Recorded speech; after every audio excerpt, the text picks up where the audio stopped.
All right. Hello, everybody. Welcome back to the Real Estate Agent Advantage. This is Lorne Cooper. Today, we're joined by Melissa Waller. Melissa is in the suburbs of Seattle, and she's going to talk about all of her, journey through beginning in real estate and what got her to this level of success. Melissa, say hi to the good folks out there, YouTube Hi, land. everybody. Happy Friday. All right, so what I would like to ask is we generally start out with what were you doing before real estate and what got you interested in real estate in the first place? Okay. Yeah. So I was actually an office manager of a teachers union before real estate. So very different than what I'm doing now. What got me started is I purchased my first home right out of college. I never actually rented, and just the equity gains that I got in just a few years just really made me it really made me believe in the wealth building powers of real estate, and I wanted to help others see that as well. Excellent. And then you thought, okay, I'm going to get my license. I'm going to help other people, like you said. So tell me, what was your first year like in real estate, and which company did you go with, and what made you decide that, and all that? Okay, so I decided to go with a small local company. It was called Northstone. There was only about 15 of us, and the first year was brutal. I mean, I sold my parents' home, got them a new home, and that was it for the entire year. Just those two transactions. I was kind of out there not knowing what to do. And then this company, luckily, it merged with Keller Williams. And so when I went to Keller Williams, and I really was able to get the training I needed, the sales training I needed to learn how to build my business. And I, that's I when it think really, to interrupt you for a second, I think that's great. I love hearing when people struggle getting into the business because it I don't know about you, but it kind of pisses me off when people say, "Yeah, I came in this business and then all my friends bought houses and family and everybody just sort of it fell in my right. lap." Forget that. I know, I know. People should know that it can be very challenging in this business, and it's okay, and you can push past that struggle to find your success. Oh, So absolutely. definitely, It was such a struggle. I mean, all my other friends and family knew I was brand new. And so why would they trust their biggest financial transaction is somebody who's brand new? I mean, my parents had enough faith in my mentor at the time and knowing that he would walk me through everything, but everybody else, they knew I was brand new. So I was out there trying to do open houses, but not really knowing who to talk to, how to get the business. So, when I went to Keller Williams, I just kind of threw myself into all of their programs, and then I really I was out there doing open houses. I was cold calling expired and canceled. Then I was eventually door knocking. So I was out there hustling because the strangers didn't know that I was brand new. I still worked my ass off and I did a great job for them, but that's how I built my business, was out there hustling and contacting all those people. all right, so let's talk about that. Let's dig into it. So, when in the process of your career did that company merge with Keller Williams? How far along were you at that point? It was just about a year. Okay, so So, first year struggle, you helped the parents. You were trying a bunch of different things. Were you full time first year or part time? I mean, I would have been full time, but I just really had nothing to do. I mean, Right. this small company, they didn't have the resources to really train me. And they were pretty much everybody there was very established. And so I was just kind of like, what should I be doing? How do I get the business? And so, I wasn't really working because I didn't have anybody, but I was available to be full time. I just didn't have any way of getting the business. Sure. So once you kind of merge with Keller Williams, they're all about training, specifically very very kind of sales prospecting based training. So what is it that you did that really started to work for you specifically? I just threw myself out there as much as possible. I had the goal. I was like, I'm going to do, if I can, 4 open houses every weekend, do 2 on Saturday, 2 on Sunday, meet people. That was really huge. It was, then have you heard of Bold Yep, that I Keller actually Williams? took Bold. So I've never been with Keller Williams. I was with Century 21 and Remax and now EXP. But when I was with Century 21, I mean, I always have friends throughout the industry because I've always been big on networking and collaborating. And they said, hey, check out Bold. And I was in Okay. my first 2 years, I struggled. And it took me till year three to really hit my success. So during that time, I was trying everything, and Bold was one of the things that I did.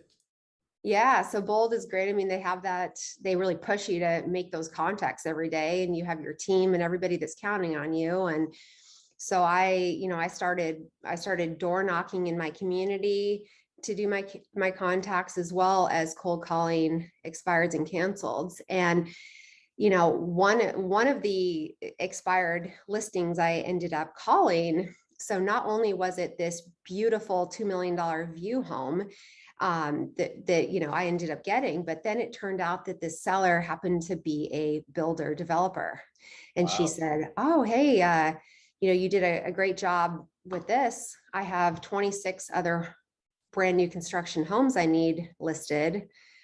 Would you be interested?" And it's like, well, yeah, of course.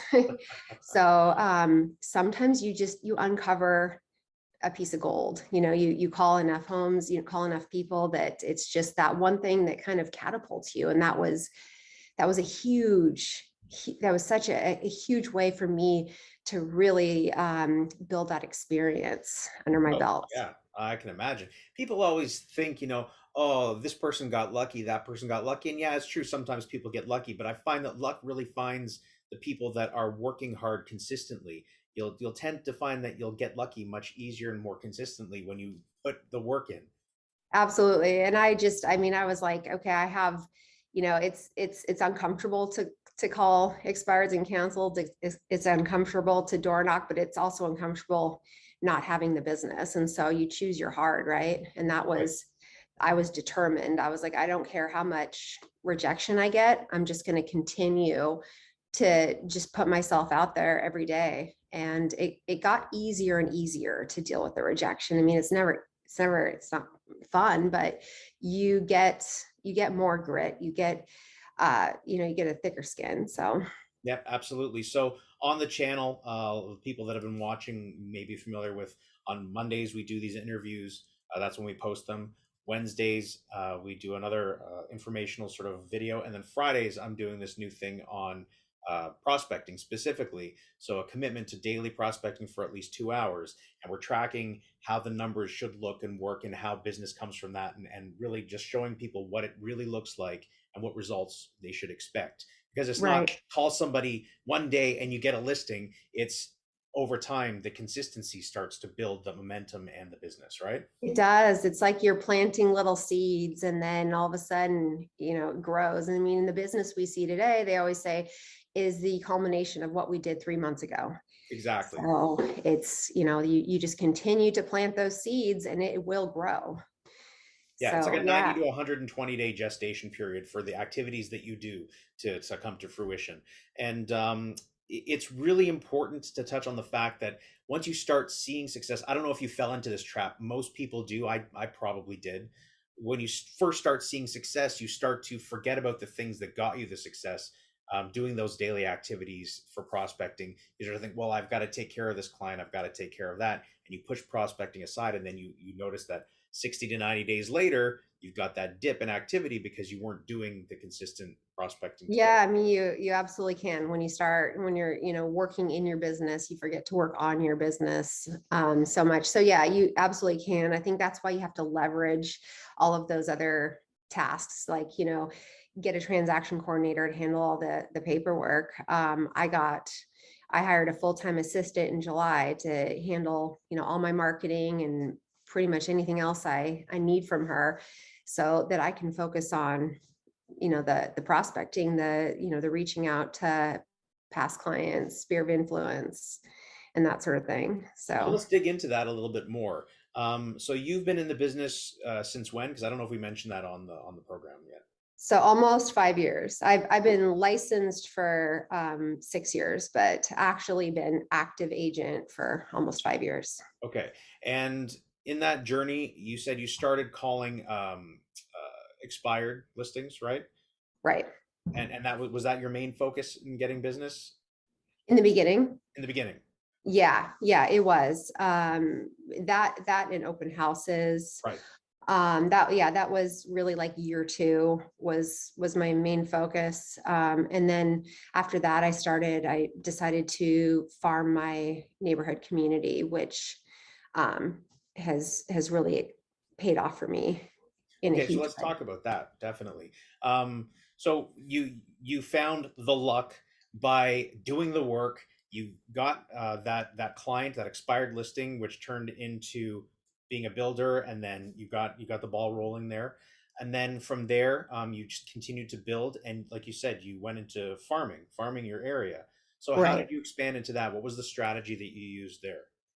Yeah. So that one client, I just always thought of that one as the cherry on top of my business, Right. all those homes. Um, and then I went to a farming class when I was brand new in the business, and I listened and I took notes of everything that they mentioned in there, and then I actually implemented everything, because that's the key. Like I've taught a lot of agents what I do, but I don't think everybody implements it. And it's everything you do. I mean, it's a lot of work in the beginning, and it most likely take about a year before you see the results from it. So I just happen to live in a planned urban development of about 3,000 homes, where it's flat and walkable, and it's pretty good price points.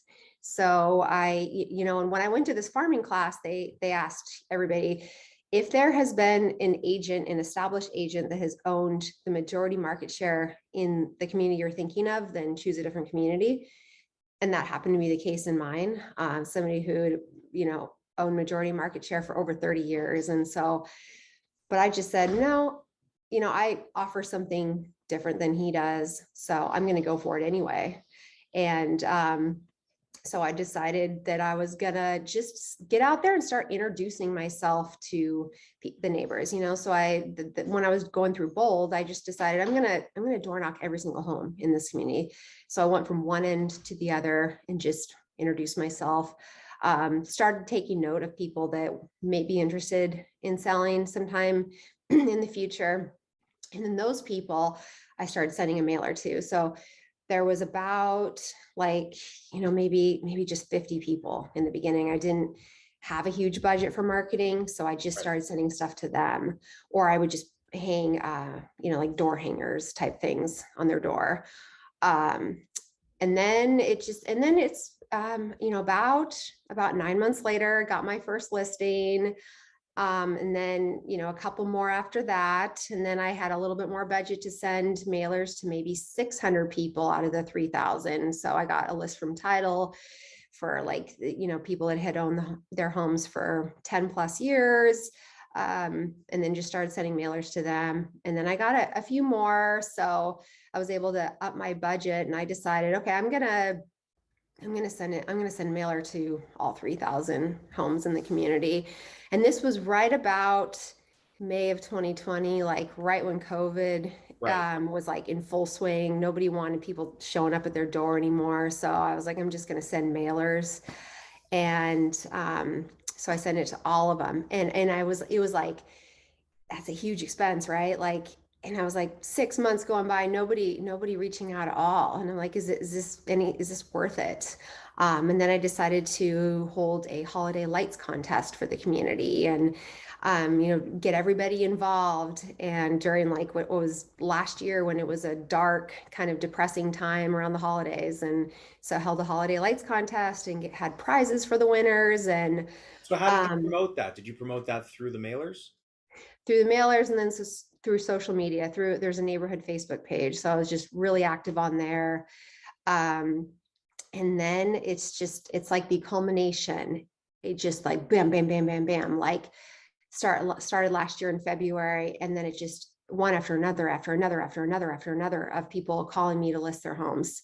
I mean, That's I ended great. up getting 20 listings last year, all from that community. And I ended up being the number one agent in that community. I surpassed the other one, who's still active and still selling quite a bit, but I beat him last year. So Well, listen, uh, agents can get complacent, right? And if they do, you have an opportunity, like you did, to get in there and outwork them. Right, right. And I think I do think farming works. I mean, you know, I'm also in the community. My kids go to school there. I am, you know, it's just I'm out walking and meeting people and but it's the consistency. I never let up on those mailers every single month. Whether or not I had any just solds or anything like that to share, it would just be tips, but it's just you got to stay consistent. Do Think you with have everything. an example of one of your mailers lying around? Um, I have one on my computer. If Okay, so I send it to me, and then I'll put it up on the screen for people to see, kind of what it looks like. Because here's the thing: geographic farming sounds great, but it also can be very intimidating for people. And it's something that I do as well and implement in my business. But it's also multifaceted. People need to understand it's not just one thing. You're hitting that neighborhood, many different ways. And like you said, you have to go with what your budget allows and what your time allows. So yes, it's a neighborhood of 3,000 that you have, but you started with 5 or 600 and you concentrated on that because that's what made sense and you grew out from there. And so right. people would love to know, you said during Bold you decided to door knock that neighborhood and introduce yourself. How did you introduce yourself? What did you say to these people? So I was like, hi, I'm Melissa. I'm your neighbor here. I just live right down the street, you know, in Winslow Place. You know, I'm a real estate agent. I'm here to be a resource to you. If you have any kind of real estate questions, just feel free to reach out. You know, and then I would hand them a flyer or a business card, whatever I had at the time. And then I would also ask them, do you have any real estate needs? Have you considered selling? The market is super strong right now. And then some of them, they're just kind of like, oh yeah, you know, and some of them, you know, brought me into their home and were like, hey, why don't you take a look at this? Let me know what you think. But then they're like, I don't know at this time. Well, you know, we're not really sure. And you know, I actually probably didn't do it correctly the way that they say to do it because they always want you to get their contact info, get their phone number and email. I just wrote down their address and then I would mail them stuff. Okay. So I think you could even speed it up a little bit if you do get like, hey, you know, let me send you some market information. Can I get your Right. email address? And then you can continue to follow up with those people. Absolutely. That's a part of what we're doing on the Friday prospecting challenge that I'm doing is we're gathering people's information, putting them into a database, and then able to market to them digitally because it's more cost effective. But you can also do it physically as well because you now have their physical address as well as their email address and obviously their phone number. Right. So what Um, kind of information were you sending them? You said you were sending them something. What was it? in the mail. Yeah. Okay, I'm going to try to I'm going to send you, see if I can send this in chat to you. It's okay. You can just describe it and then the magic of editing, I'll put it up. Okay, so yeah, so they're just different types of mailers I would send, whether it be market stats or just solds or you know, here are landscaping tips for, you know, to get your yard ready for the springtime. What was the size of the mailer? Was it always consistent? Yeah, mine has been different. It's been actually a full size, like 8.5 by 11 Oh, so on full both sheet sides. of paper. Yeah, so a lot of people do just like a postcard, Right. and mine is bigger, a full sheet. I Is it did back send and it. front or is it just one side? Yeah, it's double-sided. Yeah. And so lately I've been trying to do a testimonial, some of my sales on there, and then a little, just some kind of a tip, like whether it be, you know, talking about the local market or, you know, here are you know, your biggest, ROI renovations you can do to your home. Right. You know, that sort of thing. I'm with Compass, so I would talk about Compass Concierge, you know. I would talk about the benefits of staging your home. And then and then doing that call to action or that like kind of urgent request, like talking about staging. And then, hey, if you contact me today, if you contact me before April 1st, full staging packages on me, that type of thing. Okay. So did you find that people were calling you specifically with that? No, I haven't. Funny enough, but I am building my brand recognition through this Absolutely. consistent, and Yes. people are saying to me, I see you everywhere, and I've seen, I see how active you are in the community, or I see your posts on social media. I see how much business you're doing, and that's when people are reaching out. And Absolutely. it's, I mean, last year was such a game changer for my business, because I went from all the previous years of me calling everybody else to now getting come list me calls, like, on a weekly basis, where I almost couldn't even keep up with the amount of business I was getting. That's incredible. And that's mostly in your farm area. Yeah. So, I mean, I could walk to most of my listings. I mean, how convenient is that? I mean, that's why I love farming too. It increases your ability to do so much more business when you're that close, right? I mean, you're not driving a half an hour or an hour to every listing. Absolutely. So I can have two or three every week, because it's much more it's much more sustainable. Absolutely. And like you said, the consistency really matters when it comes to farming. We've had some interviews with farming experts, and 100% you have to be consistent. And I think if you're doing a mailer, whatever size it is, if you have one side that's consistent branding and the other side it could be changing value proposition, that's fine, because sometimes it's just the 2 seconds of seeing your name in your face, before they throw it in the trash. That's all it takes Right. to say, I see this person everywhere. Right, right. I mean, I have a funny story. I had a buyer, and it just opens up opportunities everywhere. I had buyers looking in my community later on, and I had an agent call me because I was kind of known as the local expert. She was going to be listing a home, wanting to know what she should price it at, and I was like, "Oh, wait, hey, I have a buyer that's looking for that exact type of home." I ended up getting it for that buyer before we even got it on the market, which is like gold for our buyers right now. Especially right now. Yeah. And then I went into their garage. We were doing the inspection, and I was walking through the garage, and the seller had like a huge stack of my mailers in there, and he didn't even use me, but I was like, oh, that's so interesting. He just saved all my mailers in the garage. So and I've noticed that when I've interviewed at other homes too, they just like save all of it. And so some the people that are interested in selling, they're not necessarily just tossing it, they're That's saving it, right. and they're like, they're paying attention. Absolutely. And the fact that you're consistent as well shows that you're professional, not that it's just sort of here and there, because I'm sure you get in your mailbox, like everybody else, every once in a while, some random agent throws out something and you're like, okay, you never hear Yeah. from them again, right?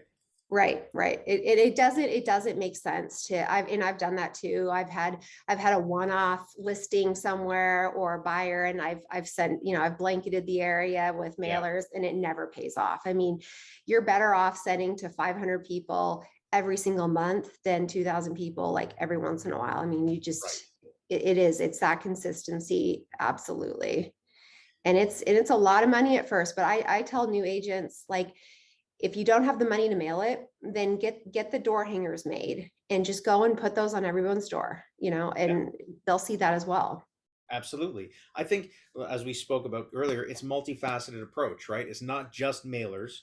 You can hit a geographic farm in so many different ways. Yes, mailers are the sort of typical one, door hangers are the other, door knocking, cold calling, introducing yourself, because once they see you're a real person, not just a picture, that definitely Right. makes a big difference, right? And then they'll start to see your signs going up in the neighborhood, hopefully, being active on social media. So you mentioned you're active on the local social media groups. You have to, yeah, and Right. did you create that group or somebody else created it? You're just acting Somebody on else created it, it. Right. unfortunately, because it's great if you can be the one that creates it. But I try to, I'll post my listings when I have them, but I also just try to be a resource.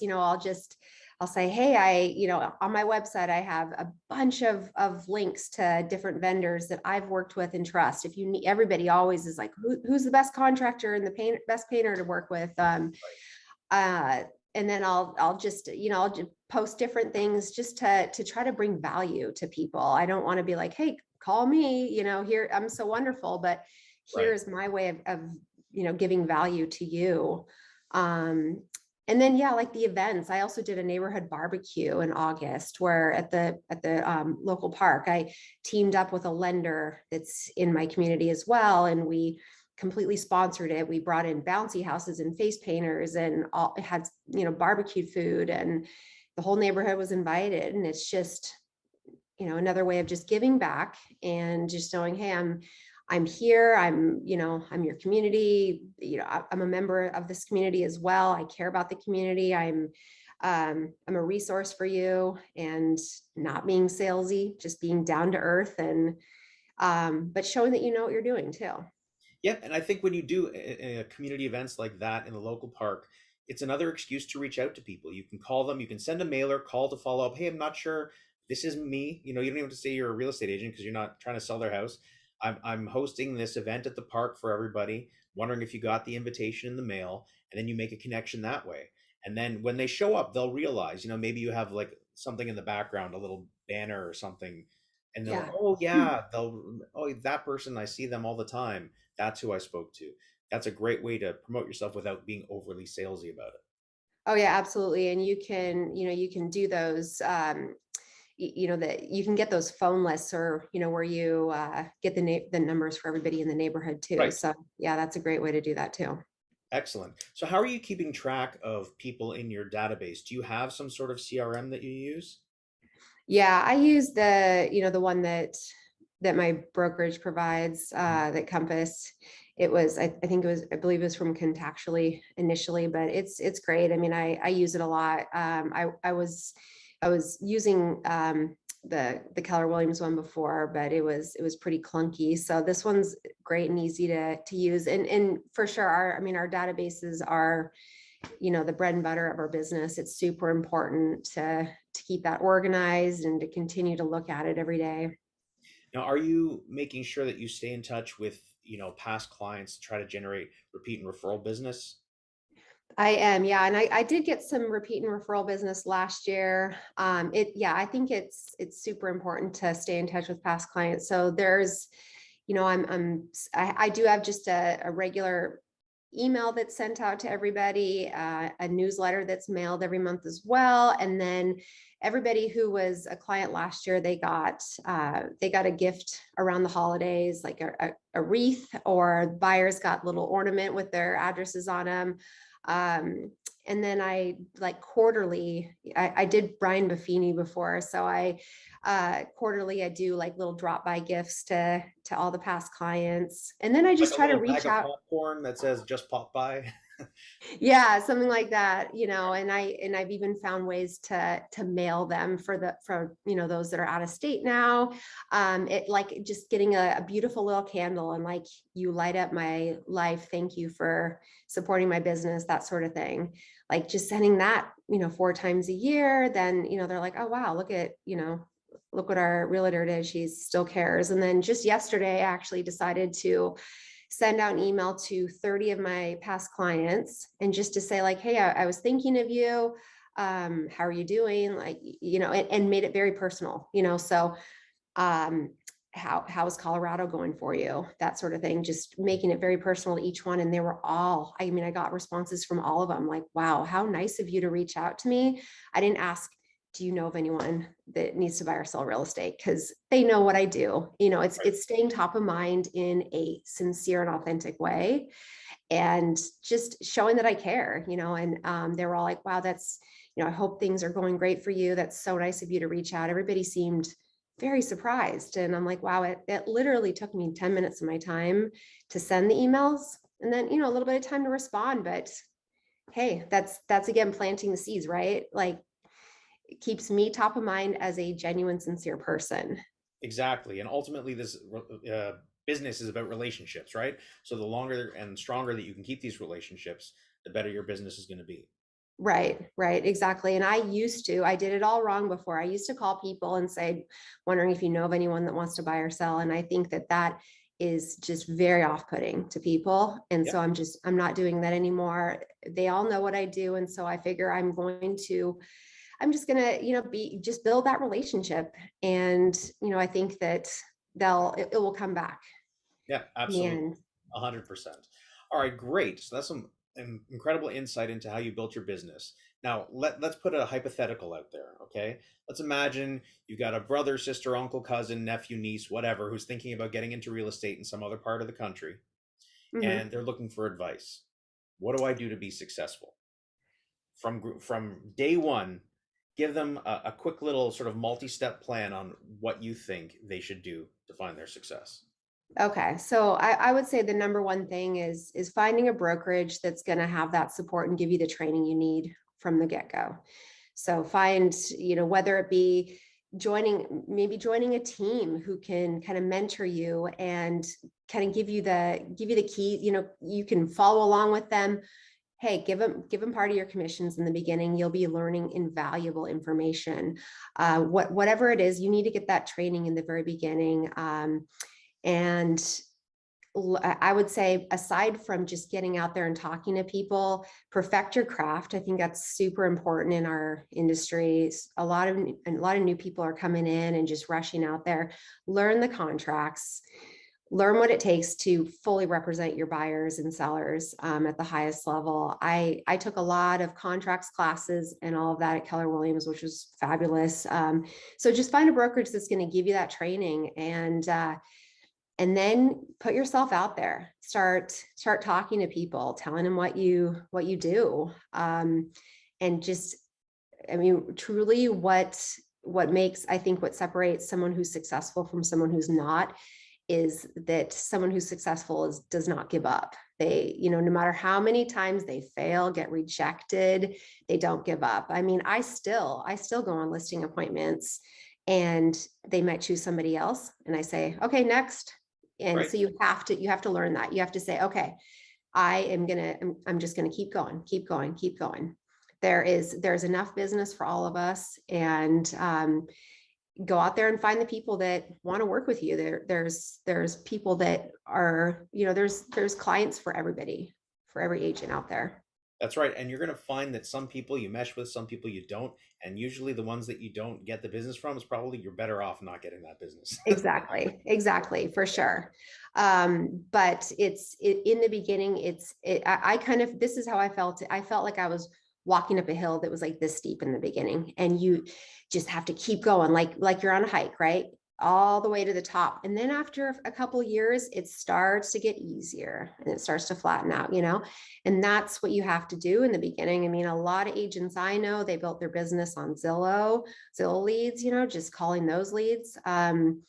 Whatever and those were, agents maybe 15 years ago. I don't think the leads are as good anymore, but whatever it needs to be, open houses, door knocking, whatever you need to do, like, you just got to get out there and build that business underneath you. I think it's, a lot of people say, talk to your friends and family, tell them what you do, but I think it's a little short-sighted. I don't think you're going to build the level of success, and not very quickly either, if you only talk to your friends and family in the Right. beginning. I think you need to get out there and expand that a great deal.